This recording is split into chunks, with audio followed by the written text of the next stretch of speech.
سیدہ عائشہ رضی اللہ نے ایک خواب دیکھا، اور خواب میں انہوں نے 2 چاند جو ہیں وہ اپنی جھولی میں آتے ہوئے دیکھے، اور وہ اس کی تعبیر پوچھنے کے لیے اپنے والد کے پاس گئیں۔ تو دیکھیے بہرحال والد تو والد ہی ہوتا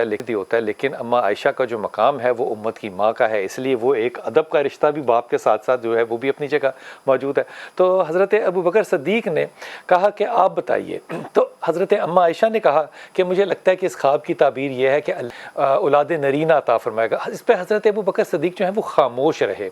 اور جب رسول پاک صلی اللہ علیہ وسلم کا وصال ہوا اور ان کو ان کے حجرے میں مدفن کیا گیا، تو حضرت ابو بکر نے آ کے کہا اپنی بیٹی سے، اب انداز دیکھیے کیا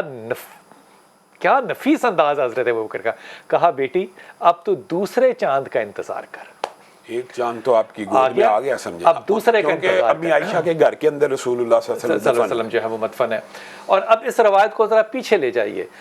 سیدہ خدیجہ نے رسول پاک صلی اللہ علیہ وسلم سے نکاح سے پہلے خواب میں دیکھا کہ چاند جو ہے وہ آسمان سے ٹوٹا ہے،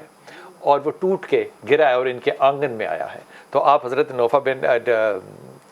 ورقہ بن نوفل کے پاس گئیں اور ان سے پوچھا، تو انہوں نے کہا کہ دیکھیے یہ کیا گمان، لوگوں کا کیا گمان ہوتا ہے، اگر انسان کا عقیدہ ٹھیک ہو تو اللہ تعالیٰ فہم بھی کیسا خوبصورت عطا دیتا کہتا ہے۔ آپ نے کہا کہ تمہارے جو نکاح ہے، حالانکہ کوئی امید نہیں تھی اس وقت تک، اور ابھی تک کوئی واسطہ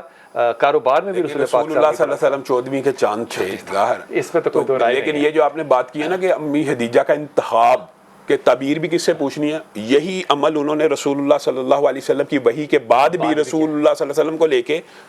حضرت ورقہ بن نوفل کی، اب وہاں پہ دعا دیکھیے کیسی تھی، کیا کہتے ہیں، اگر میں اس وقت ہوتا تو میں آپ کا ساتھ دیتا۔ بلال اور یہ ذکر کر رہے ہیں کس چیز کا، جبکہ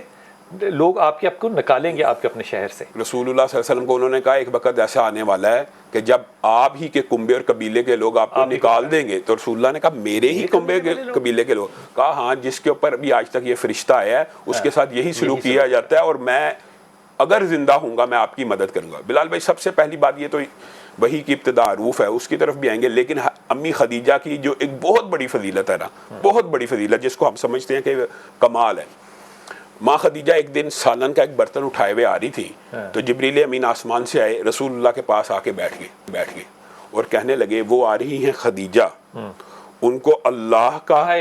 جبریل امین کا اور آپ کا سلام پہنچائیے، یعنی تینوں کی طرف سے سلام۔ اور ماں خدیجہ کو صرف یہ نہیں کہا کہ سلام پہنچائیے، اور ساتھ میں ایک جنت میں موتیوں کے ایسے محل کی بشارت دیجئے جس میں نہ شور ہوگا نہ غوغا ہوگا، امن ہوگا اور امان ہوگا۔ اس کی کیا وجہ ہے؟ محدثین نے بیان کیا ماں خدیجہ نے رسول اللہ صلی اللہ علیہ وسلم کے آنگن میں کبھی بھی شور و غوغا نہیں کیا۔ رسول اللہ صلی اللہ علیہ وسلم جب بھی آئے ہیں ان کا سہارا بنی ہے، ان کو پرسہ دیا ہے، تو اللہ تعالیٰ ان کو پرسہ بھیج رہا ہے آسمان کی بلندیوں سے۔ اور امی خدیجہ کی فقاہت کا آپ اندازہ کریں، کیا خوبصورت نقطہ نکالا ہے، جو وہ رسول کے لیے کرتی تھی اللہ وہی ان کو جنت میں داخل۔ اور فقاہت کا اندازہ کریں، جب انہوں نے جواب دیا نا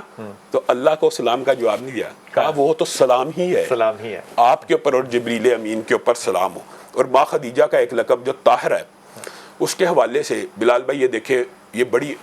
ایک بڑی سوچنے کی بات ہے کہ قریش مکہ اور کفار مکہ زمانہ جاہلیت میں بھی ایسے لوگ تھے جو بت پرست نہیں تھے۔ بالکل ماں خدیجہ اور حضرت ابو بکر ان دو لوگوں میں شامل ہے جنہوں نے زمانہ جاہلیت میں بھی کبھی اللہ کے علاوہ کسی کی عبادت نہیں کی۔ ایک اور کا بھی ذکر کروں گا ابھی تھوڑی دیر میں آپ کے ساتھ۔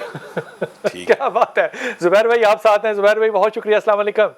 وعلیکم السلام ورحمۃ اللہ وبرکاتہ۔ زبیر بھائی ذکر ہو رہا ہے اماں خدیجہ کا، اور وہ خاتون جس کو کہ اللہ تعالیٰ نے اور جبرائیل علیہ السلام نے سلام بھیجا، اور جب یہ پڑھتے ہیں تو یقین کیجیے رونگٹے کھڑے ہو جاتے ہیں۔ آپ سے درخواست ہوگی کہ تھوڑا سا اس بات کو واضح فرمائیے کہ آپ کی کاروباری زندگی آپ کے والد کے انتقال کے بعد وہ فہم آپ کا کہ آپ نے چند ماہ میں سلیکٹ کر لیا کہ نبی پاک صلی اللہ علیہ وسلم کو آپ نے اپنے کاروبار میں شراکت کیسے کروانی ہے، کیسے بھیجنا ہے، اور وہ 3 ماہ کے میں تقریباً 3 ماہ 25 دن کا شاید وقفہ ہے جس میں کہ آپ نے پھر پرپوزل بھی کیا۔ ایک کاروباری فہم سیدہ خدیجہ کا، اور ایک جو دنیاوی فہم ہے جس میں کہ آپ رسول پاک صلی اللہ علیہ وسلم کو مثال کے طور پہ کہتی ہیں کہ اللہ آپ کو ضائع نہیں کر سکتا۔ جب وہ خوف میں تھے اللہ آپ کو ضائع نہیں کر سکتا، آپ تو یتیموں کی مدد کرتے ہیں، آپ تو غریبوں کا ساتھ دیتے ہیں۔ یہ فہم جو پسندی ہے میری ماں سیدہ کی، اس پہ توجہ کیجیے گا۔ دیکھیں ام المومنین حضرت خدیجہ الکبریٰ رضی اللہ تعالی عنہا کے بارے میں یہ بات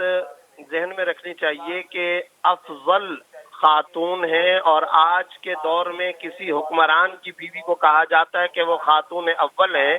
تو حضرت خدیجہ کے بارے میں یہ جملہ سننا چاہیے کہ وہ دراصل اسلام اور ایمان میں خاتون اول ہے. وہ اسلام اور کیا ایمان بات کی ہے، خاتون سبحان اللہ، اول اچھی ہے. بات کی. اللہ نے ان کو دین اسلام کے اندر اولیت کا مقام بلند عطا فرمایا،